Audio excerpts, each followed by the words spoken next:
Okay, welcome everybody. We are here at Living Chassidus, and we are doing one of our biggest hits as part of Living Chassidus, which is an independent Chabad house, Baruch Hashem, here in Crown Heights. We not only do we help and teach Chassidus, and we encourage women in the women's division. We encourage women to learn and live with Chassidus and take it all the way and not just leave it in Atzilus.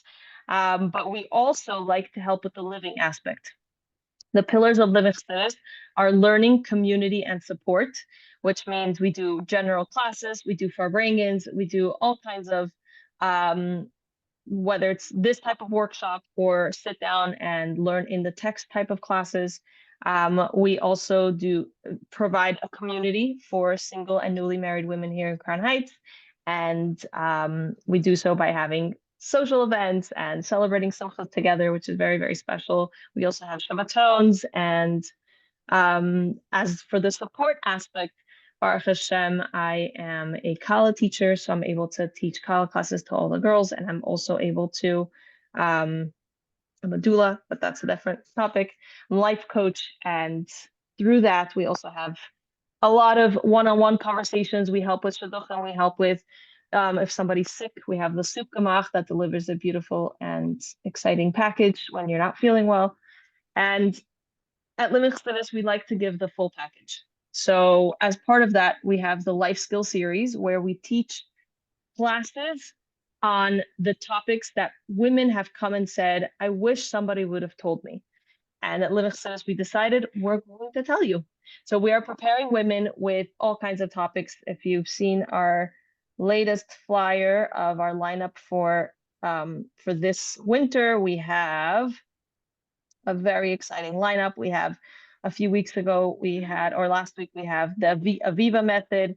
We have pregnancy and postpartum. We have investments, money matters, everything about shaitels, hormonal health, professional success.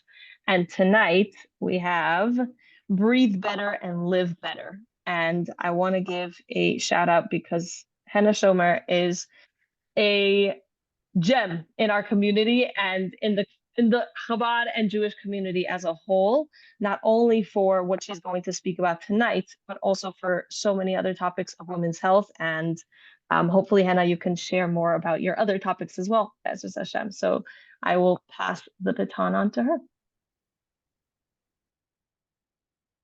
Hey, welcome. Do you need to like spotlight me? Okay. Hey, welcome everybody. This is so exciting. I'm so excited to be here. It is such an honor to be part of the work that Living Chassidus does. I am literally just in awe of everything that Michal and her husband and the whole Living Chassidus team does. So it's really such an honor to be here. So I've spoken for Living Chassidus before, so some of you may know me in my role in women's health. I have been working in women's health for over 12 years, mostly teaching online classes to, now I'm mostly teaching online classes to women, restore your core classes and prenatal and birth classes. And my other love, so that's one of my loves. And my other love is what we're going to talk about tonight, which is airway health and oral myofunctional therapy. And really, really, my love is helping people, especially for women, to feel better in their bodies. And so much of the overlap between Restore Your Core and the prenatal exercise, oral myofunctional therapy, is that I feel like there's so many things that we deal with that we just put up with. We think that they're just normal, and we like, oh, this is part of, this is just a package of how I am, however many pregnancies I have, or however many births, or, this is just, and you'll see about the stuff that we talk about with airway health, that this is just, this is just part of it. And when I started learning about airway health and myofunctional therapy, I came into it because of through my children needing help. And I was just really blown away by how many things that I just took for granted as like, oh, this is just normal. Like everybody just deals with this, right? Like it's a rite of passage. Everybody gets braces. That's just normal, right? And then when I started learning that, wait, there's actually like a root cause for these things. And not only is there a root cause, but there's something that we can do about it and we can actually feel better. That was just incredible to me. Learning that, and then, you know, anything that I learned that I'm excited about, I just want to share with everybody. So this is definitely a topic that I am very passionate about. So I have some slides. We're going to go with some slides tonight. So let me just share my screen and let's get this going. Slideshow. Okay, so we are starting off, and let me just see if I can, let me just see if I can do one thing. Maybe I have to do that. There we go. Okay. Okay, so we're starting out with this quote. And the reason why we're starting out with this quote is because, like I just said, this is really my driving force behind why I do what I do. And this quote says, most people have no idea how good their body is designed to feel. And I think that's a really incredible thought to think about as we go through this topic. Okay, so do you or your children need oral myofunctional therapy? So, what is oral myofunctional therapy? Oral myofunctional therapy is a kind of, you can think about it as like a physical therapy for your mouth and face. And the goal of this therapy is to restore normal function. Okay, so I think that's important to understand that what we're trying to do is we're trying to restore normal function. And when we have normal function, when things are working the way that they're supposed to work, then things can be good and we can feel good in our body and all that. Okay, so before we even talk about break down what oral myofunctional therapy is, really it all comes down to airway. And what's going on with your tongue and your teeth are really just clues. And they tell us that there is a bigger problem. They're kind of like these, they kind of give us clues. Like you could look at someone's tongue, you can look at someone's teeth, and they actually tell a story, which is kind of cool. And full body health really begins with the airway, which I see is spelled wrong, which begins with the mouth and the oral function. We're going to break this down, okay? So what exactly is the airway? Maybe this is your first time ever hearing about the airway. So this is a nice little image of the airway, but look at that, just to make it a little bit more simple. In between those yellow lines, that is the airway. So this is what we're looking at here is someone who is facing, for my screen, it's someone who's facing this way. You can see their nose and you can see their lips. Their lips are together here, but your airway is like this tube at the back of your throat, okay? Now, your airway, you have like two openings of your airway. You have your nose and you have your mouth.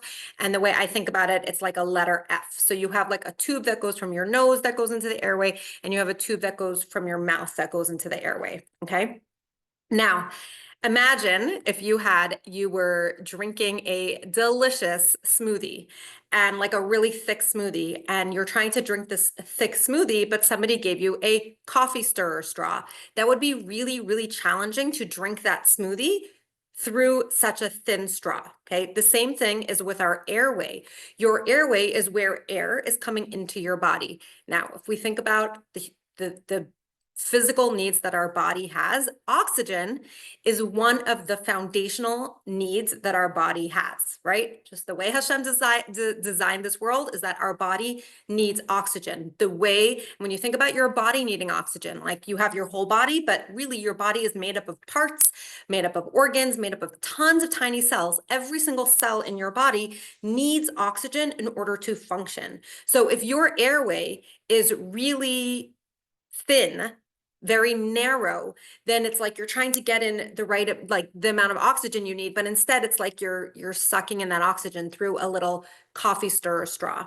So over here, this little image over here on the left, it shows us, if you look like right in front of the bottom of his ear, it shows you that's like the back of the airway, and it shows you that's what normal airflow is going to look like. It's right behind the tongue.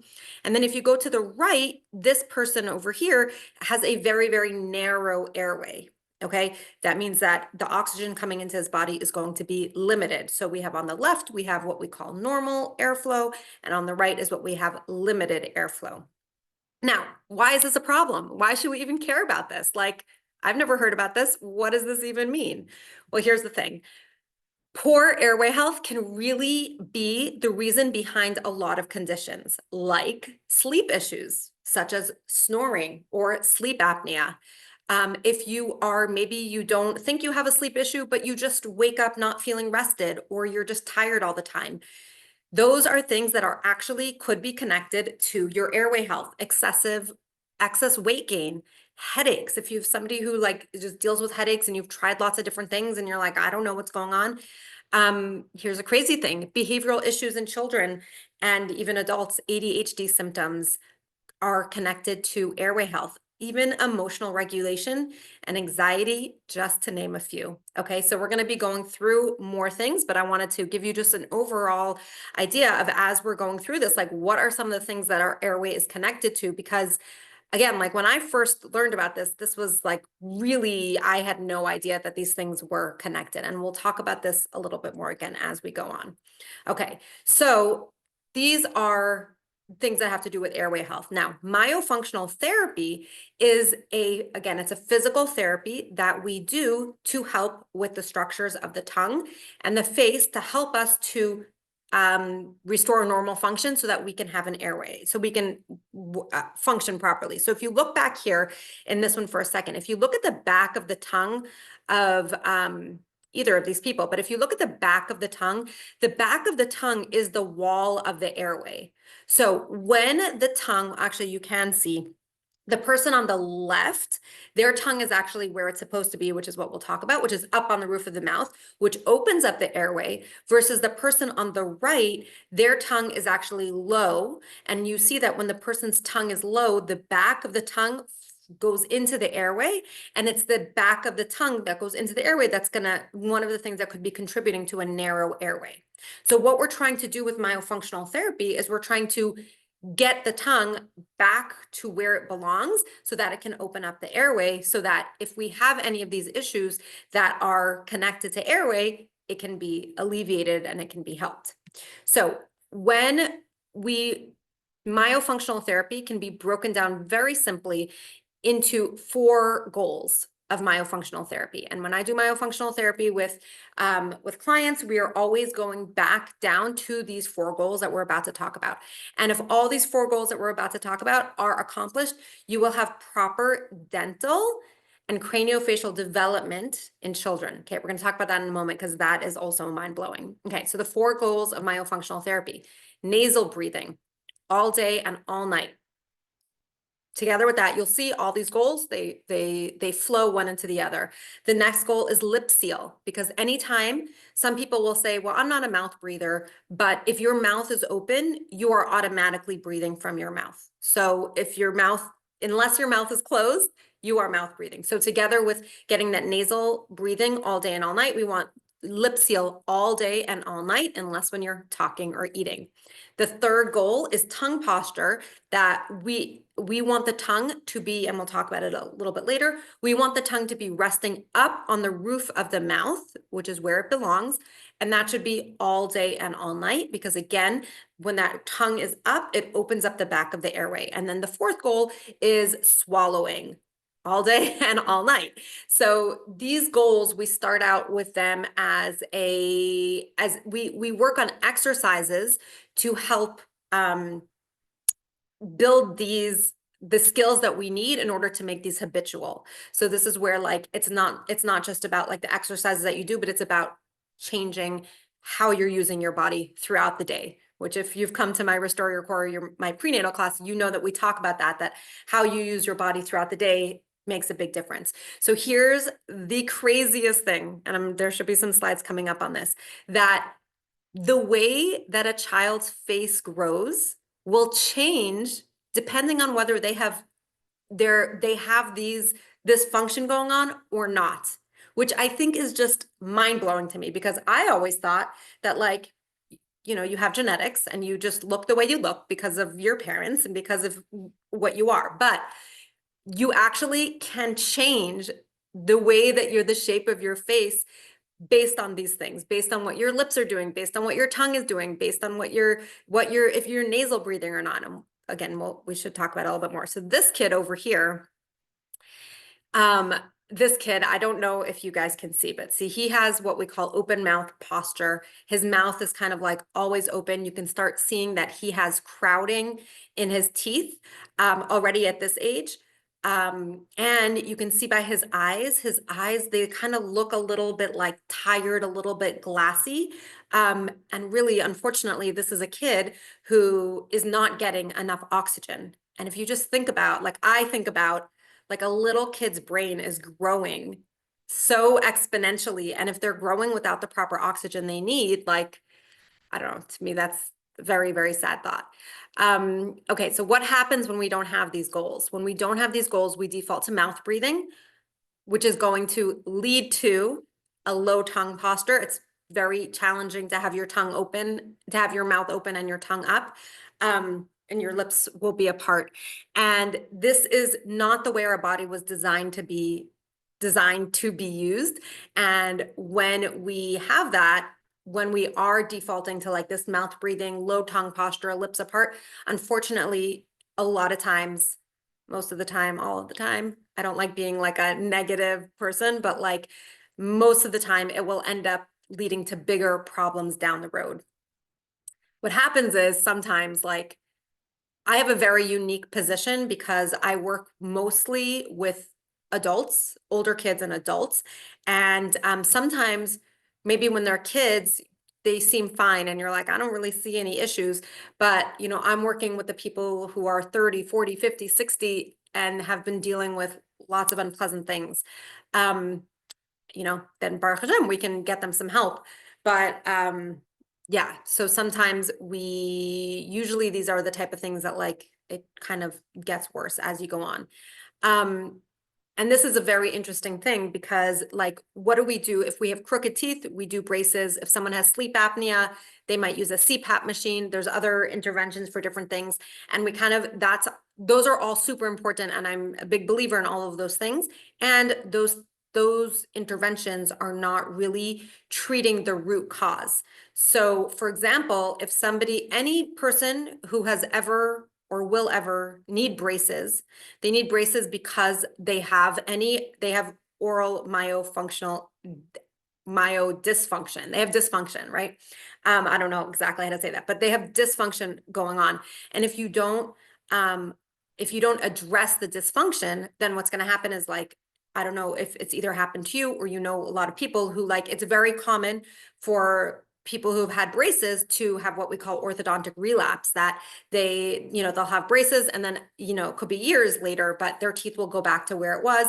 And, there's people who will just keep having braces over and over because they're not really dealing with the root cause. So what are some problems that will come up if we have oral dysfunction? And let's see. So if you're a baby with oral dysfunction, there could be nursing issues. There could be colic.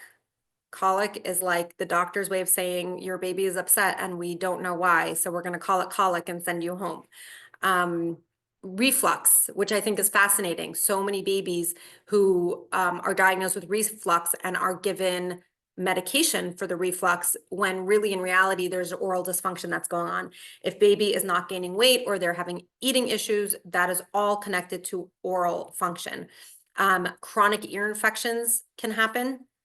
Picky eating, which again, all this was like mind blowing when I learned it, because honestly, like, I had my kid Baruch Hashem, he is not a picky eater anymore, but I always sort of just thought, like, they're sort of just being obnoxious. Like, why are they being a picky eater? Just, like, eat the food. Come on, what's the big deal?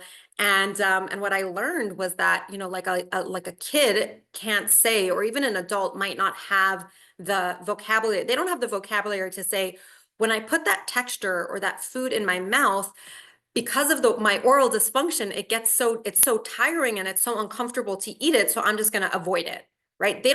No one has that language. They're just like, ugh, I don't like that, right? But a lot of times, why is someone not eating a food? It's because it's uncomfortable for them to eat it. Like we talked about, poor facial growth and development. I think I have a picture. Well, I'll see if we have a picture coming up. But if you think about, if someone is spending a lot of time with their mouth open, they're actually growing in a way where they're growing down. Whereas, and you'll see people who have very like long faces, versus we are designed to grow forward.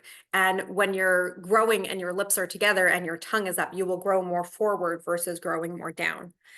Speech issues could be connected. Dental problems, like there's orthodontic issues like crowded teeth, but also cavities.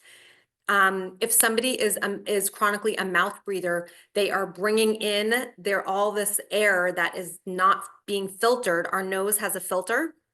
Our mouth does not have a filter. So if air is coming in through your mouth, it's going to, that could be a cause of a lot of cavities. And it's actually really fascinating because one of my kids, I had like one kid who just like every time we went to the dentist, he was getting cavities. And I'm like, we have like, we're all eating the same thing. We're all living in the same house. Why is one kid consistently getting cavities? And we worked on his, and I didn't realize at the time because I didn't know to look out for it, but he was definitely a chronic mouth breather. His mouth was always open. He slept with his mouth open, and we addressed that, and he stopped getting cavities, which I thought was amazing, and sleep issues. So here's the thing.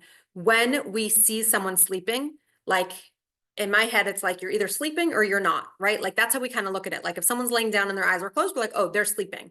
But there's actually like variations in the quality of sleep that someone's getting. So if we had better language for it, it would be like, oh, that she's sleeping, but she's getting restorative sleep. She's sleeping, but she's getting semi-restorative sleep. She's sleeping, but she's not getting restorative sleep.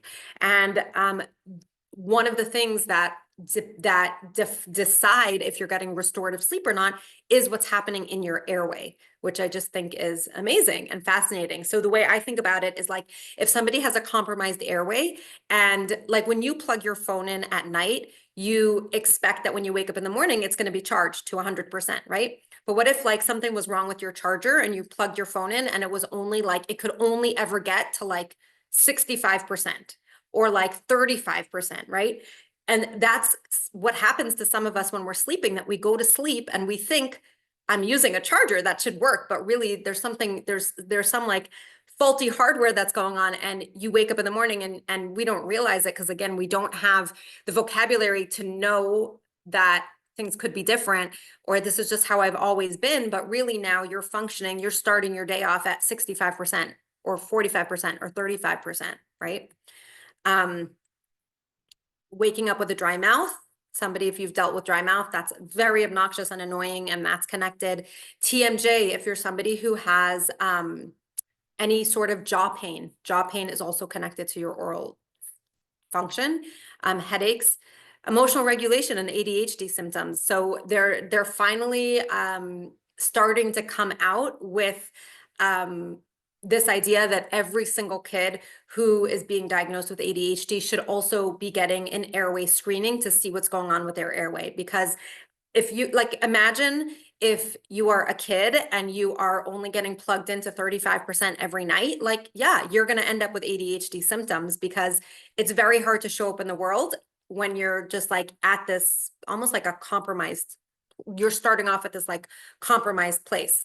Digestive issues. We said reflux before in babies. Adults can also have reflux. Big kids can have reflux. Digestive issues, any sort of digestive issues are also connected, because your digestive system starts in your mouth. And you know, as a pelvic floor specialist, I've studied the digestive system in great detail, and when you break down the digestive system, it really just starts in your mouth. So if your mouth is not doing what it's supposed to do, it just affects the whole system going down. And then breathing issues, asthma.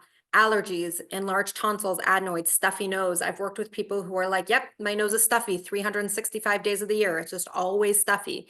Baruch Hashem, we're usually able to do something about it. Or someone who's like, yeah, I have allergies all the time.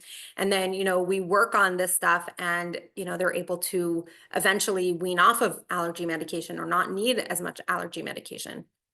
Okay, so now let's take a closer look at each of these 4 goals. Okay, so we're going to start off with nasal breathing. Okay, so we have mouth breathing versus nose breathing. Okay, now you can go Google this and you can go down a whole rabbit hole of all the differences, the benefits of mouth breathing, the benefits of nasal breathing versus mouth breathing.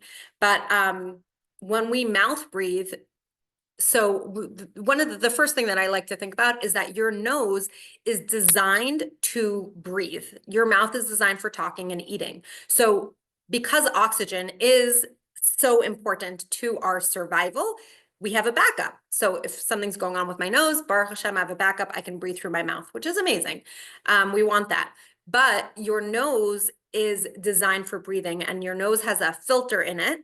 So that means that all the air that's coming in through your nose is getting filtered.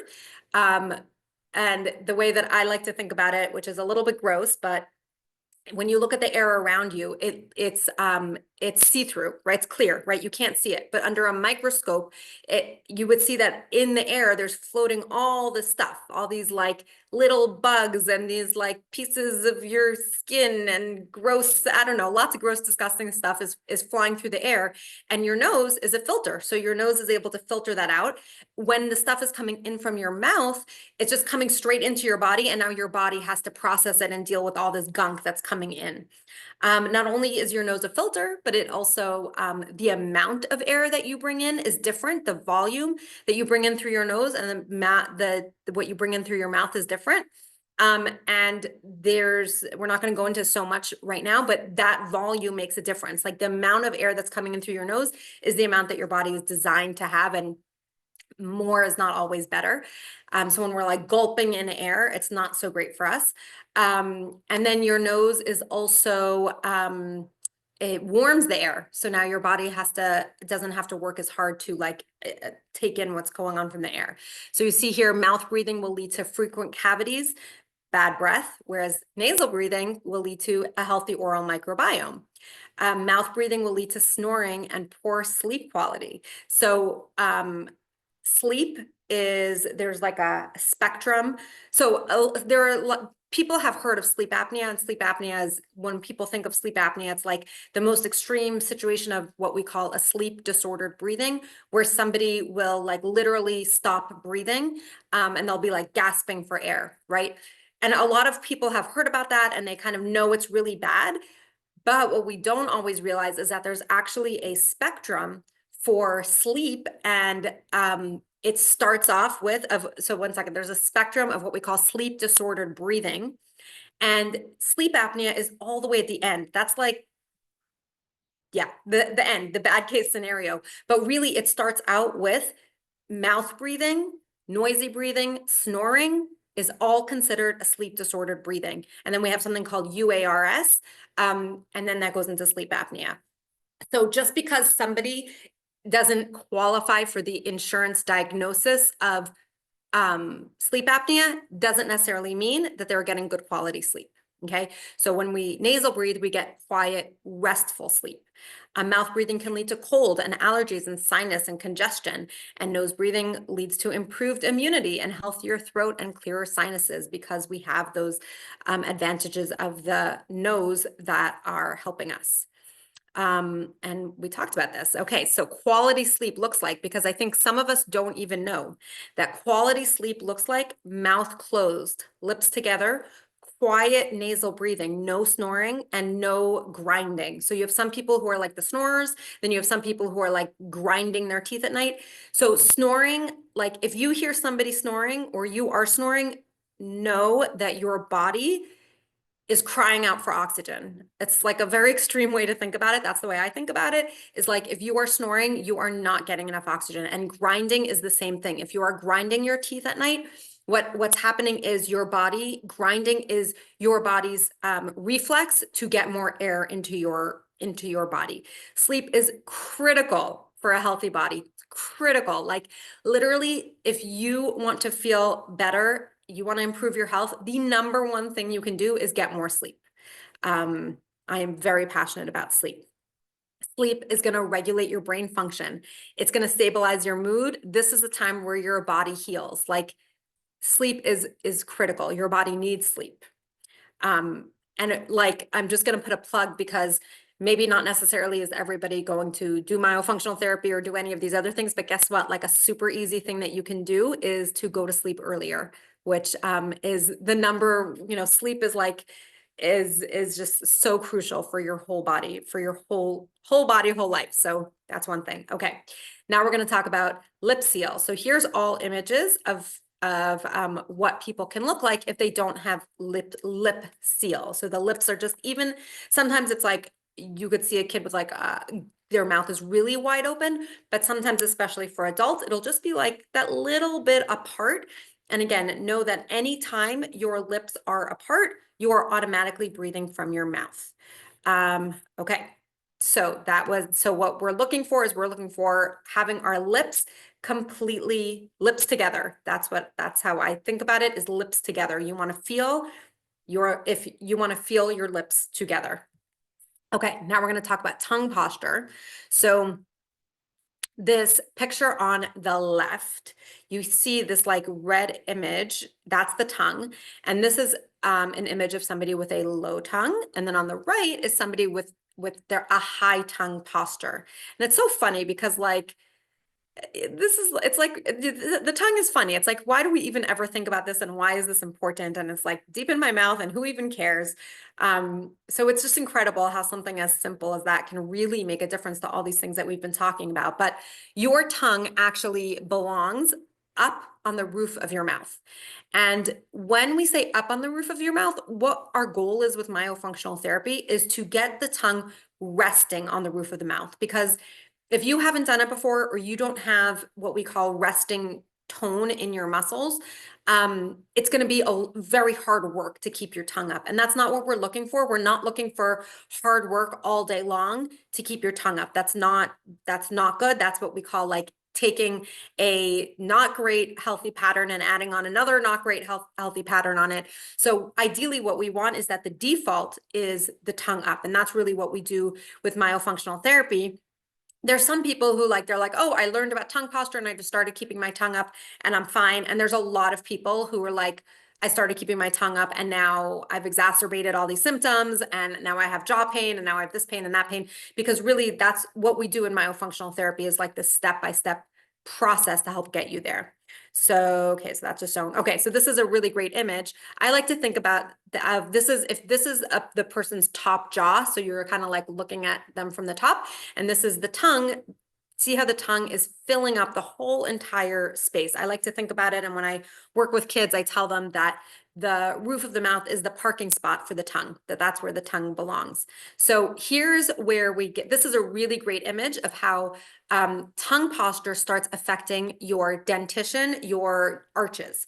Okay, so this high tongue posture on the left, you see how like this person's top arch is nice and wide, and then this person on the right, their teeth, their arch is more narrow, their teeth are now crooked, they're going on top of each other. Because here's the thing, let me just see if it's on, let me just see, no, okay, because your tongue is a muscle that's very strong.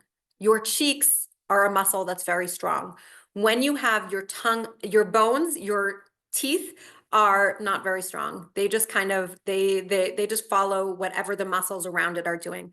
When our tongue is up on the roof of our mouth and it fills up that whole space, it's like nature's retainer, and it keeps the jaw wide. So imagine that your tongue, even though it doesn't feel like it's a strong muscle, but it is. And when the tongue is up, it's gently but consistently pushing pushing onto the teeth to push them out into this wide position. When the tongue is down, there's nothing there that's holding the teeth in, and the teeth are going to start getting narrow.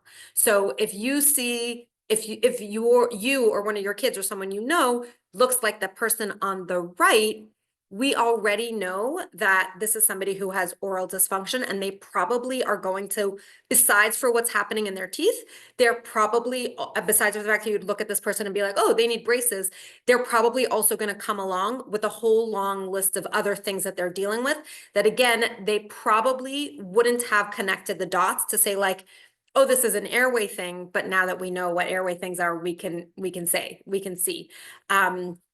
The other thing that I think is very interesting is if you think about the way that the anatomy of the face, the roof of your mouth is the floor of your nose. Okay, I'm gonna say that one more time. The roof of your mouth is the floor of your nose. So if you have a nice wide palate, then your nose is gonna have space. And when your palate is like crowded and narrow, that means that the space that you have to breathe in is also narrow. And just like remember back to the time when the last time you were sick and you couldn't breathe through your nose, it's super, super uncomfortable. And for people who are dealing with a narrow palate, they're just dealing with that like all day long. Okay, so let's just do like a little exercise. Where is your tongue right now?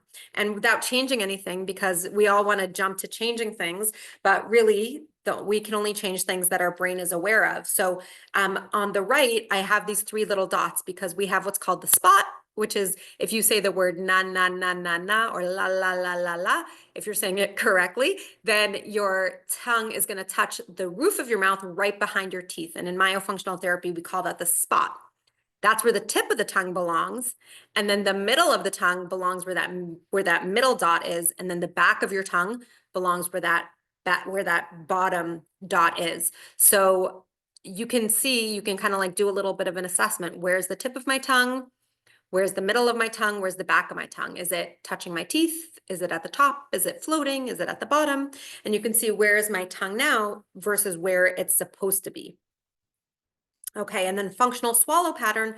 My favorite is that swallowing becomes the exercises. So, we do this whole long myofunctional therapy program, but then swallowing becomes the exercises. And we swallow all day long. We're swallowing 1,600 to 2,000 times per day. And every time we swallow, that can be supporting our oral function or unfortunately not. When you swallow, you have the force of approximately 20 pounds of pressure on your teeth. That's a lot of pressure on your teeth. Okay, so now we're going to go into my favorite part of this workshop, because what I think is important is for us to be able to know, okay, how do I know if I have airway issues, if I need myofunctional therapy? So what we're going to do in the next little bit is we're going to go through, starting from an infant to a baby to a toddler to a kid/adult, of all the things that someone could be dealing with that are actually connected to airway. Okay. So we have here starting with an infant. So if you have an infant or you know of an infant that is dealing with any of these things could be very much connected to oral dysfunction. And if I hear of a infant who's dealing with any of these things, my first thought is, have they gotten a very thorough oral assessment by somebody who is trained in oral function for an infant? So if there's any nursing issues, like a painful latch, clogged ducts, mastitis, clicking during nursing, milk leaking from the mouth, losing milk, all oral dysfunction. If a baby is dealing with reflux, colic, if your baby hates tummy time, babies don't love tummy time, but if they're like, I can never get, like if I put them in there for a second, they're screaming, that's not a good sign. Because if you think about it, if in order to, when your baby is on their tummy, they have to lift up like this. And if there's a tongue tie, which we're going to talk about tongue tie soon, or oral dysfunction, it could be pulling on it and it'll just make it uncomfortable. So again, a baby is not going to be like, hey mom, that restriction in my tongue makes it super uncomfortable for me to be on my tummy. Can you please take care of it? They're just going to be like, wah, wah, wah, right? So babies are smart. If they're hating tummy time, then that could be a reason. And this is just another plug for tummy time. Like, one of the best things you can do with your infant for as long and as often during the day as you can. If your baby is mouth breathing consistently, we're not talking about like here or there, everyone mouth breathes here or there, but we're talking about like a baby who is consistently mouth breathing day and night. That's an issue. Noisy breathing at night or snoring. We have little babies who, I mean, it's like, oh, it's so cute, they're snoring, but actually, no, it's not cute. And it means that they're not getting enough air. Okay, then we have if they're going to a baby stage. If you have any feeding issues with your baby, if they're a picky eater, if they're not gaining weight, if they're not eating certain textures, and again, if they're a mouth breather day or night, if they're noisy breathing night or snoring, those are all things that you want to look for. You want to be like, oh, wait, I know this could be an oral issue and let me get it checked out. Okay, so child, and just know like we're going in the order of age from youngest to oldest, and just know that it's like, and everything before it like, goes, okay, so crowded teeth. So baby teeth need space in between them. Baby teeth are smaller than adult teeth, so you want that when the baby teeth come out, there's space for the adult teeth to come in. So if you see a kid and they have crowded teeth, you don't have to wait till their adult teeth come in. You don't have to wait for their baby teeth to come out. You could right away be like, 1 second, my child has crowded teeth. I already know that they're not going to have enough space in their jaw, and what can we do about it? If you have a child that is getting a lot of cavities, again, this could be an airway thing. If you have a kid who has ADHD symptoms, emotional regulation issues, this could be an airway issue. You want to know, do they have any of the other stuff? Are they mouth breathing? Are they stuffy? Are they, how are they sleeping at night? If they're a picky eater, if they're bedwetting, which again is fascinating because there's so many kids that deal with bedwetting well past the age of when we would expect. And there's like, oh, we don't know what's going on and we don't know how to deal with it. And really a lot of times, if a kid is not getting the quality sleep that they need, it will result in bedwetting. And when we can address the airway issues and the oral dysfunction, then the bedwetting will be addressed also. Any sleep issues like having a hard time falling asleep, waking up many times in the night, mouth breathing, audible breathing, or snoring are all signs that your kid has a oral dysfunction. Breathing issues, chronic stuffy nose, asthma, allergies. These are, again, all these things. Digestive issues, if you have a kid with reflux or just in general, like a lot of digestive issues. And then orthodontic issues, crooked teeth, overbite. 100% you know that any kid who needs braces also has oral dysfunction.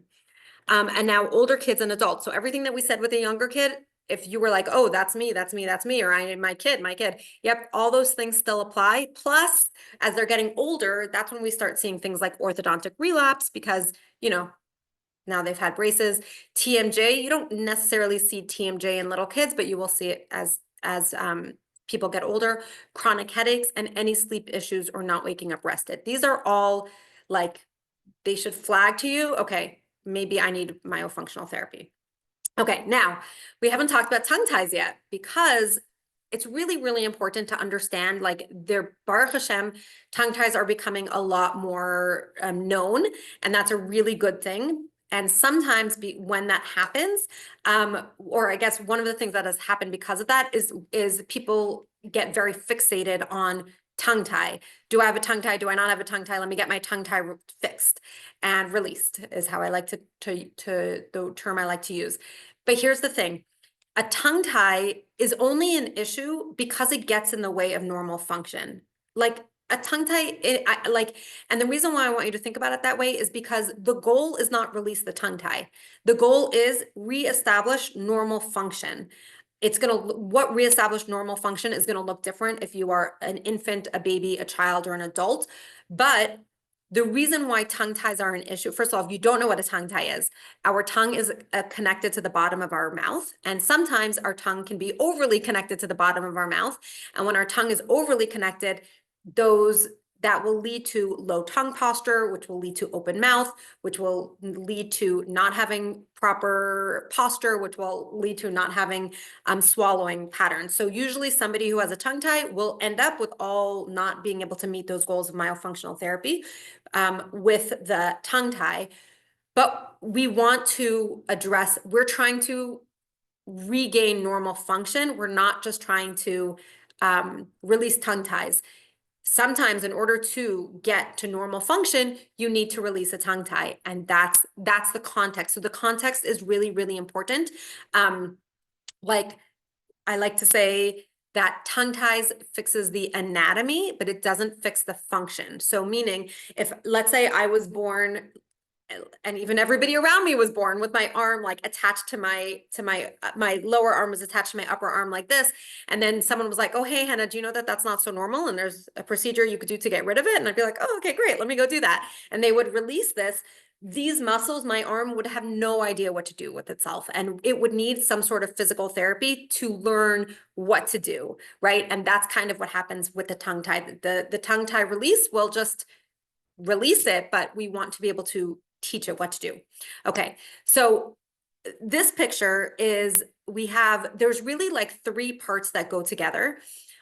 We have what we call the tongue tone, the tongue tie, and the tongue space. And this is just going to give you a little bit of a broader picture of where myofunctional therapy falls into airway health, because these are the 3 things that contribute to airway health. So tongue tone we address tongue tone by oral myofunctional therapy. So if your tongue is not strong enough to do what it's supposed to do, it's not coordinated, that's what oral myofunctional therapy is about.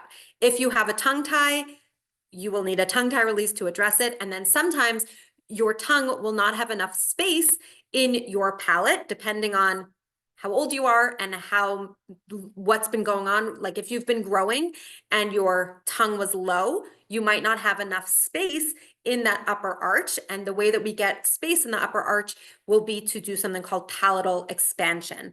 A lot of people who have had braces, a lot of times, hopefully if they're a good orthodontist, they will do expansion before. There's so many different expansion options. If you've had an expander, it's like it has a key and you like have to turn it every day or every other day, whatever it is. And there's different options for palatal expansion depending on the age, and that's a whole other situation. Okay, just to kind of again bring tongue ties into the broader context, is that a successful tongue tie is more than just releasing the tongue tie. So here's like a lot of times what will happen is someone will go to their pediatrician or go to a local ENT who will just clip the tongue tie and be like, okay, I did it. But then the person doesn't get the results that they want.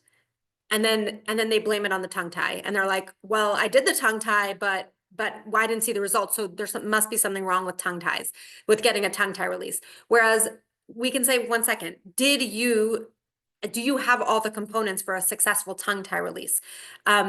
Somebody who uses the term clip tongue ties most likely is not somebody who is an expert in tongue ties.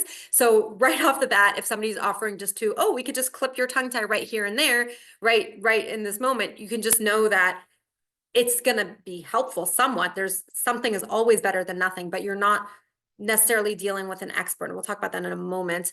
But so a successful tongue tie release looks like a combination of myofunctional therapy. This would be for an adult. We'll talk about babies in a moment, but oral myofunctional therapy to regain the strength. And we do myofunctional therapy before the release and after the release. Usually adults and babies need some sort of body work, like when your body has been dealing with your mouth that's not working properly and a lot of tension, you probably need some extra outside help. And then we get the tongue tie release. And it's these 3 things together. Now, when we're talking about infants, we're looking at a tongue tie release, body work. And especially if your baby is nursing, they won't need myofunctional therapy. But what you would want to do is would want to go to a feeding specialist / IBCLC who is an expert in retraining babies how to nurse, because there's something, the way I like to call it is there's passive nursing and there's active nursing. And a baby could just be like passively just getting the milk, or a baby could be milking the breast. And what we want a baby that milks the breast and is actually using their whole tongue properly. And a baby will need to be taught that, because here's the craziest thing. Babies are sucking starting in utero at 3 months. So 3 months pregnant. So that means that when your baby is born, your baby has already had a sucking pattern for 6 months. which is just wild. To me, that's wild because it's like, you think like, I'm getting this brand new baby that just is like, just starting a fresh start. But like that baby has been already living inside you and has already been sucking since 3 months. So it makes sense that now this baby needs to be taught, how can we nurse in an active way? Okay. Okay. So, and then the other thing that I want to say about tongue ties is that tongue ties are a relatively, newer field in terms of research.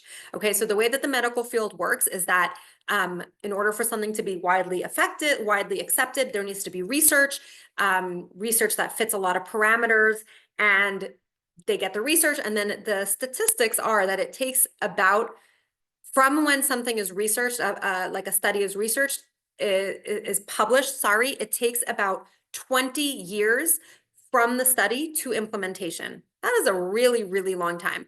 So what that tells us is that, first of all, there have been doctors who have been doing tongue tie releases for years and years and years before there was official research, and they have a lot of clinical experience to tell you. They will say, I've worked with this many people and this is the results I get. Now, in the medical field, that's not very, they just don't accept that. So even though you can be like, the doctor can be like, I've seen thousands and thousands of patients and this is the results that I get, the medical field doesn't accept that. So what the medical field accepts is studies, and the earliest study that we have on myofunctional therapy is from 2008. So we're almost there for 20 years. And the research is coming out slower and slower.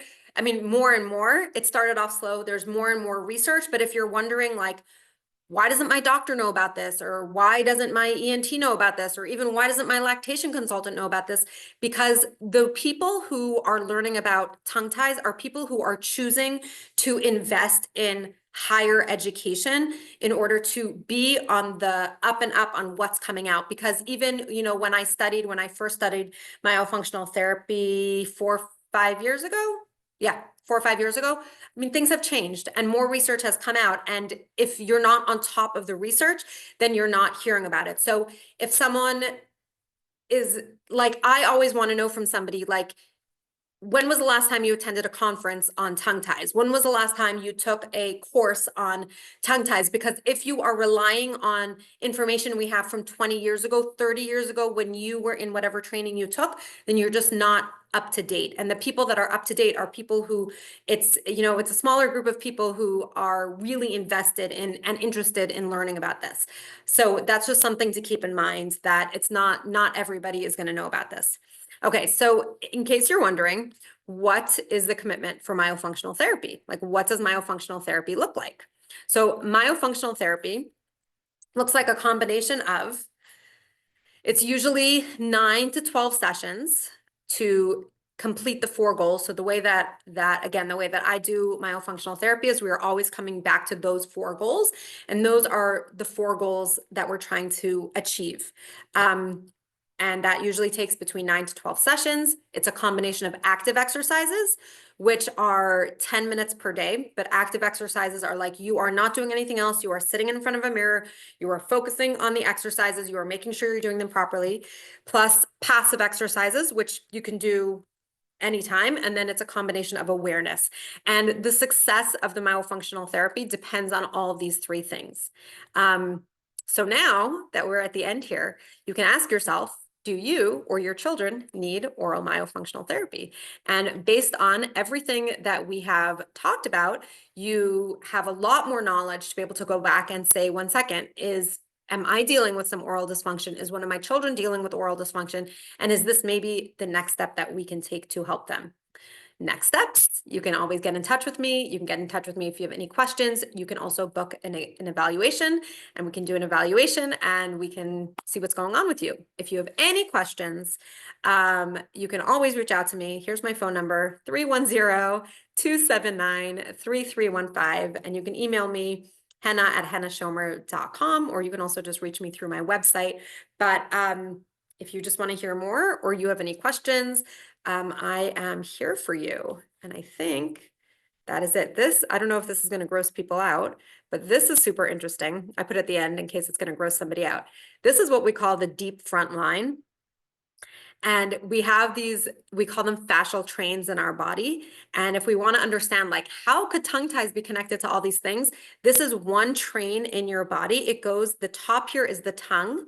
It goes through your lung, goes through your diaphragm, your breathing muscle, through your psoas. If you've been in my classes, you know what the psoas is. Goes through your knees, through the back of your legs, and all the way down to your toes, which I just think is incredible that it's one long chain. So there's some people who will get a tongue tie release and they'll be like, oh my gosh, I've had all this tension and I don't feel it anymore. So that's, if you're interested, you can look more on that. It's called the deep front line. Okay, so I'm going to stop sharing my screen. Oh my gosh, look at me. That's great timing. I usually go way over. Okay, so that's the end, but now I'm gonna look and see. Michal, are people able to, like, if they have questions, can they unmute themselves? What do you do? They put it in the chat, you're gonna read them? What do you want to do? Right now we have the chat, but if you'd Okay. like, I can let them. Whatever. What do you feel? What would Well, you are rather? there any, before I start looking through the chat, because I get very distracted, are there any questions there that you think that I should start off with addressing? Okay, so how about this? I'll field the questions and I'll post them. Does that sound good? Yeah, great. Um, okay, this was more of a comment, but I wanted to actually hear your thoughts. When you mentioned reflux, who says an ENT, one of the top ones in the area, actually said my baby's constant congestion was because of reflux. Interesting to hear the opposite perspective. Do you have any thoughts on that? Which one comes first, which one comes second, or how? You can say pass I, also. I mean, which one comes first, which one comes second? I mean, I think that the human body is complicated and there are going to be lots of different perspectives. What did you say that the congestion came from the reflux? Congestion was because of the reflux. Oh, so for me, I guess the way that I would think about it is that either way, it doesn't really matter. Now that I know that reflux is connected, reflux and congestion are connected to oral function, my first thing, if it's a baby, I would say, like, let's go to somebody who specializes in working with babies in oral function, and see how that goes. Like, I think it's important to understand the role of doctors. That the role of a doctor, this is the way that I sometimes have a funny way of thinking about things, but it like makes it very, like, I bring it down to like a very clear level. But like, a doctors have very, very important jobs, and their very important job is to keep us alive. And the doctor is going to, their job is like, are you sick? Are you healthy? Like, you're not sick? Okay, great. You can go. The function of, like, how am I function? How am I feeling? Am I functioning optimally? It's just not even in their job description. It's not like they're not doing something that they're supposed to be doing. It's like the amount of, they go through so much schooling, and it's so important that they keep us alive. And we can't also expect them to think about function. So again, like, your regular ENT, I don't know, he could be a very top ENT, but again, his job is not going to be to study infant oral function. That's just not their job. So yeah, so either which way, I don't know if I don't think for me personally, it would, like, make a difference, like, which came first or which came second. I would just be like, oh, my child is dealing with this. Let's just see if there is something that we can do from the functional perspective. Amazing. Okay. The next one. Hi, Henna. Do you know any of these professionals who can work with children in the New York City area? Okay, so it depends what professional you need. There is, like, if you're looking for, yeah, like, there are lots of professionals that might be on board for the team, for the airway team. So someone might need a myofunctional therapist, they might need an orthodontist, they might need an ENT. So it would depend on what they need, but there are resources. One resource is the Breathe Institute in LA. There's like two doctors that are at the top of the field that are, like, pushing the field and pushing the research. in tongue ties. One is in LA. His name is Dr. Zaghi from the Breathe Institute. And the other one is Dr. Richard Baxter from Alabama Tongue Tie Center. So those are two people that I would like see if they have, I know the Breathe Institute does have some affiliates, but Dina Izagui is also in Crown Heights. If you're someone in Crown Heights and you're looking for a myofunctional therapist, Dina is really, really amazing. So she's somebody that I recommend. But if you're looking for more specifics, you could let me know and we can see what we have in our network. Beautiful. And the follow-up question to that was, do these myofunctional therapists usually take insurance? No, they don't take insurance. They don't take insurance. In my opinion, I think that like the way that I look at myofunctional therapy is kind of like is going to go in the path of OT, occupational therapy. Like 20 years ago, there were no OTs that took insurance. And Baruch Hashem, insurance companies are starting to understand that OT is really, really important. So I think in the future, I think they will, but for right now, there are very, very few. Like every once in a while, you can find like a speech therapist who also does myofunctional therapy. Like there's one that I know about in Florida, but that takes insurance, but most of them don't. Okay, beautiful. And now the next question is, can this work be done remotely? Is it more effective in person? Very, very good question. So I think that for older kids and adults, you could definitely do it remotely. I actually like exclusively work remotely, and I have, Baruch Hashem, lots of really, really great results. It has to be somebody who enjoys or is like, okay, like I think virtual work is not for everybody. And I think that's okay if you're like, no, I want to see somebody in person.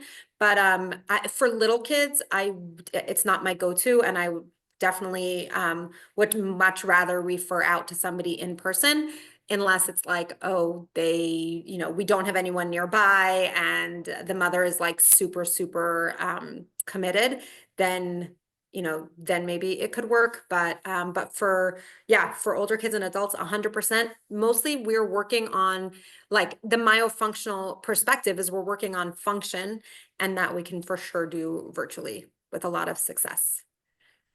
Okay. Is there any general exercise that everyone can do to strengthen their airway through getting a specific evaluation? Oh, without getting a specific evaluation. Yeah, I mean, the number one thing that hopefully you've gained out of this is like lips together, breathe through your nose. Like the number one thing that you can do is just, if you notice that you're mouth breathing, bring your lips together. If you're noticing that you're very congested, blow your nose. Keep your nose clear. Do what you need to do to keep your nose clear so that you can breathe through your nose. Like nasal breathing is literally one of the biggest gifts you can give yourself. So even before we jump into any exercises, I think that would be like the number one takeaway is like, keep my lips together, breathe through my nose. Beautiful. Okay. It's actually funny. It's not on the comments, but I remember somebody making a mention about sleeping with tape or something. Is that, Yes. can you tell us a Yeah. bit about this? Yeah, sure. So we know that if someone is sleeping with their mouth open, they are not getting quality sleep. So for some people, once we work on, so you have like muscles around your lips, this like round muscles. So when we work when we work on those muscles and we work on establishing lip seal during the day, it will automatically carry over into the night. For a lot of people, it doesn't. And what they will do is there's actually special tape that they make that you can put on your lips, and you can sleep with your lips. That will help you to keep your lips closed all night long. Now, normally what I do is we don't like necessarily recommend like first out of the gate, like just start with mouth taping. You want to make sure that you are comfortable nasal breathing. So like with kids and even with adults, we generally recommend trying to see if you can mouth tape during the day for at least 30 minutes. And if you're comfortable with that for 30 minutes during the day, then go ahead and try it at night. But there are a lot of people who don't do myofunctional therapy for whatever reason. And the only thing that they do is they start mouth taping at night so that they can get a nasal, they can breathe through their nose the whole night. And they see so many benefits. So again, you're using the type of tape you're using is it's very like it's tape that's very, it's not very sticky. It's designed for skin, and like you put it on, and if you open your mouth on purpose, you should be able to open it. Like, we're not talking about duct tape. Don't like take random tape from your house and like, you know, but there is, and then they even have like, now you can go, they have so many products of like tape that goes around if you're not comfortable with the tape on the mouth, or, you know, there's tape on the mouth that has like little dots on it. So like there's lots of products if the whole idea of mouth tape feels uncomfortable. So again, I would not just like start taping my kid's mouth. For me, if I was an adult, I would again want to make sure that I'm comfortable with having my my mouth, my lips closed, and want to make sure that you're going to sleep with your nose clear. So I know it's like, it sounds really basic, but we call it nasal hygiene, just like you have oral hygiene. You wake up in the morning, you blow your nose, you go to sleep at night. Before you go to sleep at night, you blow your nose. Even if you don't feel like you need it, you can usually just get a little bit more clearing. So you definitely want to set yourself up for success, make sure I can breathe through my nose. But yeah, I had a client, a Restore Your Core client, who was telling me that she was always a nasal breather. She used to sleep all the time with her mouth closed, and something happened over her pregnancy that she sort of like defaulted to mouth breathing. And then she was post baby, and she was taking care of a newborn, and she was mouth breathing, and she was super tired, and she started mouth taping.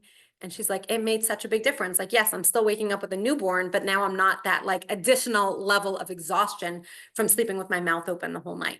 So that's the idea behind mouth tape at night. Got it. Thank you. Thank you for sharing that. How do you do nasal breathing if your nose is completely blocked because of allergies? Yeah. So if your nose is completely blocked because of allergies, then we want to back up a little bit and see, number one, we want to do some consistent nasal hygiene. There are lots of different things out there that you can use to clear your nose, like saline and I forgot what it's called, neti pots and things like that.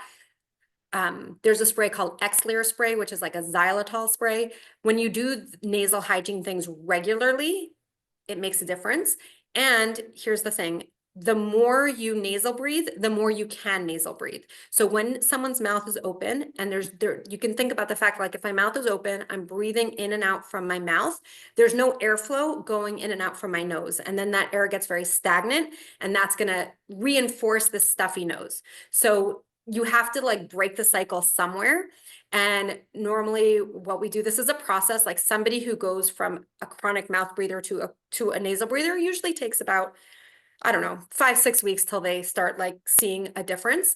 But if you're dealing with allergies, so number one, it would be like nasal hygiene, and really trying to force yourself. Force is a strong word, but we'll use it for now. Force yourself to breathe from your nose as much as possible, knowing that the more you breathe from your nose, the more you will be able to. So you're not forcing yourself to the point that you're like, I can't breathe, and you pass out. Like, that's not what we're looking for. But what we're looking for is like, I want to default to mouth breathing. Can I force myself a little bit? Can I encourage nasal breathing a little bit? And there's also a nose clearing exercise that we teach that also can help sometimes if your nose is like super stuffy and you've tried everything. So if you're somebody who like, my nose is super stuffy, I've tried all the stuff, it's not working, that would be like that would be a good reason to work with a myofunctional therapist to help get you on the path. Because sometimes it's like super easy, like bring your lips together and you're like, oh, okay, now I can nasal breathe. And sometimes it's a little bit more complicated. Got it. Okay. The next question is, could braces be avoided with your therapy? Can braces be avoided? So that's a very, very, very good question. I think that like the theory behind it is yes. So like the theory is yes, braces can be avoided. When you're dealing with growing kids, it's always going to be like, it's never going to be a linear path. So you have to think about like, where is my kid starting from? What's going on with them? What am I dealing with? To be able to say like, to be able to like guarantee if you do this, then this is going to happen is not something that we do in myofunctional therapy. mostly because number one, we're not in charge of results. Like we know, when I say we, I mean humans as opposed to Hashem. We know what science tells us. We know from our clinical experience. We know what happens to most people, but there's zero way for me to know exactly what's going to happen for your specific situation. So the way I look at it, this is the way I look at all of it. If you might have heard me talk about this before, but like my job as a human being on this planet is to take the steps and to make the hishtadlus, and Hashem is in charge of outcomes. So while we know that, oh, most kids who do this end up with this result, like I have no way of knowing exactly what's going to go on in your exact body. So, I have Baruch Hashem, 5 kids that have all been through, their own airway health journey because they have me as a mother, and some of them didn't need braces and some of them are going to need braces. And, it's just, there's different factors that sometimes are beyond our control. So, the answer is like, in theory, yes. But we can't guarantee anything. Sorry, can you hear me? Yeah, I could hear you. Okay, great. Perfect. How is this therapy different than breathing therapy, or is it the same? So I don't know what breathing therapy is. So I Okay. wouldn't know if it's different or if it's the same. So I guess it would depend on what this person is referring to when they talk about breathing therapy.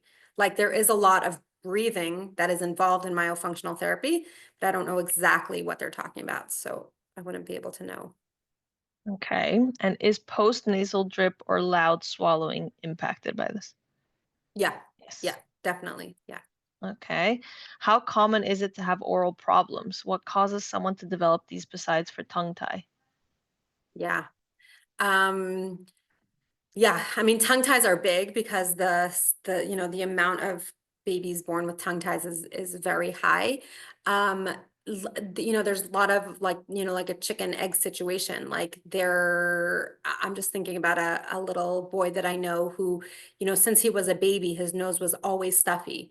And that means that he grew with a stuffy nose with his mouth open, right? And now he's 5 or 6 years old, and now he's dealing with crowded teeth, and he's dealing with huge tonsils, and he's dealing with a lot other stuff that so it's like, let's say for this kid it would be like, well, maybe his root cause, it started with the congestion, which we don't know. I didn't work with him. Like, I don't know why a baby was born with so much congestion.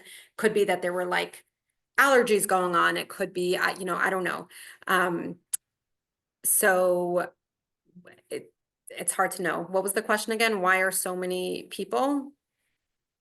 Yeah, how common is it to have oral problems and what causes it? Oh, I mean, yeah, besides for tongue tie, meaning right. Yeah, I feel like when you come and you list out the symptoms, everyone's like, hello, me, yeah, So it's like, it yeah, seems like a lot of people fit under this cause, yeah. umbrella. Yeah, I mean, there's lots of really great resources out there. There's a book called Breathe by James Nestor. That would be a really great book. There's another book called, I think it's called Jaws. There's different theories of like where all this is coming from and what's going on. And I feel like that's a whole other conversation about like, why is it so common? But yeah, it definitely is very common. hmm Yeah. There's a mention here. There's a speech therapy place in Stony Brook, New York, who say they do myofunctional therapy with their speech therapy, and they take insurance. It's called Now You're Talking, if that helps Oh, anyone. There you amazing. go. Thank you for sharing. The CST told me to make sure my baby's mouth is closed so that he doesn't become a mouth breather. Is that something that would have solved the airway issue, or is it only a symptom of the pre-existing issue? I mean, I think that with some babies, first of all, yes, like one of the first things that we can do with babies is if you see a baby with their mouth open, you just gently take your thumb underneath on the soft part underneath their jaw, and you can just gently press. What you're doing, you're essentially is pressing the bottom of their tongue up to the roof of their mouth. And you can hold it there for like a few breath cycles. And for a lot of babies, if you let go, then their mouth will stay closed. I would say like it depends on, I've seen some babies that like they they just need like a little reminder every now and then. And then I've seen some babies that are like, no matter how many times we close their mouth, they're not keeping it closed. And they just keep defaulting to opening. So yeah, for some babies that could definitely be enough. And either which way, that's a great place to start. Never to the point of making yourself crazy. Like when you're a mother and you're dealing with a new baby, like you do your best. And if your baby is mouth breathing, sometimes they will be okay. So this is not like an all or nothing situation that you need to be driving yourself crazy about. But yeah, for some babies, that's enough. And for some babies, like if I was in a situation where, wow, I just keep trying to close this baby's mouth and they're not keeping it closed, that's when I would want to default to, not default, then my next step would be, let's go to somebody who deals with infants and oral function, because to me, that's a sign that there's something more going on if they're not able to keep their mouth closed. Got it. Okay. There's a few questions that are a bit more personal and specific, so I'm gonna let those people know that they should contact you directly. Okay. The next one was, does this have something to do with the tooth pillow? Oh, yes, yes. Yeah. So Tooth Pillow is a company. So there's something called a guided growth appliance. It basically is like an appliance. It's a removable appliance that kids can wear that kind of looks like a mouth guard that helps. It's called a guided growth appliance because it helps the mouth grow, the jaw grow where it's supposed to. So Tooth Pillow is an online provider for these appliances. Either they're using something called a Healthy Start or a Myo Brace. But what's great about Tooth Pillow is that you can do it virtually. So I think you do an assessment with them. You send them pictures, they send you what you need, you are in touch with them, you can choose if you want to add on myofunctional therapy sessions, and there are definitely people who have had really great results with that. So yeah, this is connected to Tooth Pillow. Tooth Yeah. pillow. Okay. Any specific recommendations for lip tape?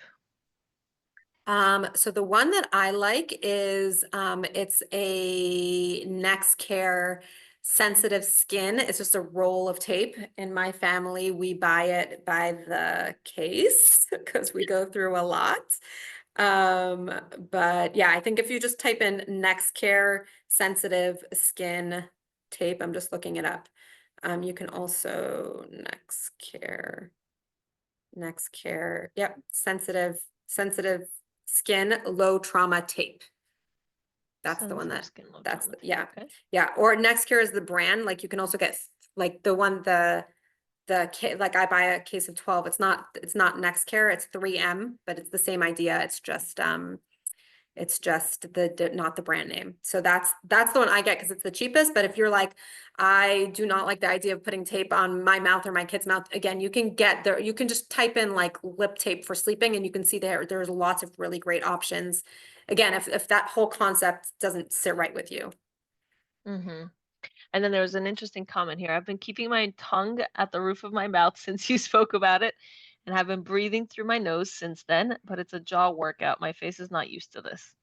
Yes. Anything you'd like Yes. to say to that? Yeah, exactly. Which I guess is one thing is sometimes when we hear of things that are good for us, we like to just jump in and we're like, oh, I heard that my tongue is supposed to be up. Let me just keep my tongue up all day. But I think it's really important to remember there's something called resting tone of your muscle. So the easiest way for me to think about resting tone is in terms of like newborns. Like if you've seen a baby or a newborn who has low muscle tone, they're like very floppy. Sometimes our tongue can have low resting tone. That means that it's resting strength and the muscle is very floppy. So what we want to do is we want to slowly strengthen our tongue to get it so it could stay up. So if we're going from my tongue has never been up to now I'm going to try to keep it up all the time, that is that's going to be a lot in one time. And that's where like the myofunctional therapy exercises help to raise the resting tone so that it just like my tongue naturally wants to go up, because that's really where the tongue naturally wants to be. And again, we want to do things like incrementally. We don't want to do like all or nothing sort of things, because your muscles, you want to build the strength in your muscle to be able to go up to the roof of the mouth, as opposed to just like, I'm going to try to force it to go up there all the time. Because yeah, it is going to be a big workout, and we don't want to injure ourselves by doing too much too soon. Got it. Makes a lot of sense. Um, there was a question about the if according to your piece, the tongue is meant to be on the top and it widens up. What if the teeth on the bottom are what's squished? How does this affect the relationship? Yeah.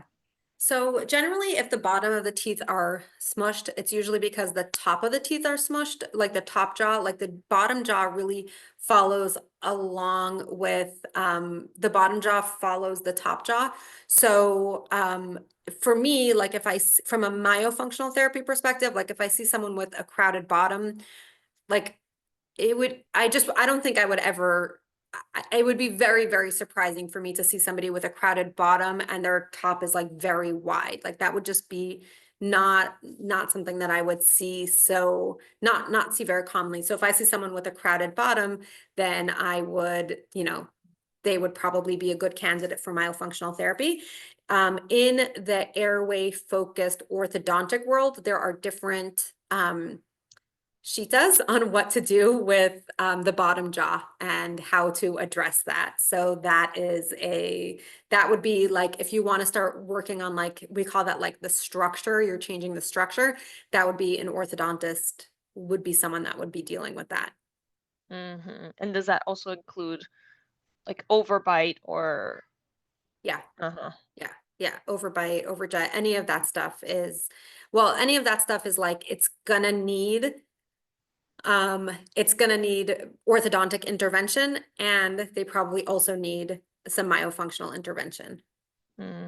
Got it. Okay. I think, there was if somebody asked if you could um, give us your phone number or a way to contact you for more Sure. questions, or there's somebody who Sure. said you're hired, how do we book you? So I guess that's a start. Thank you.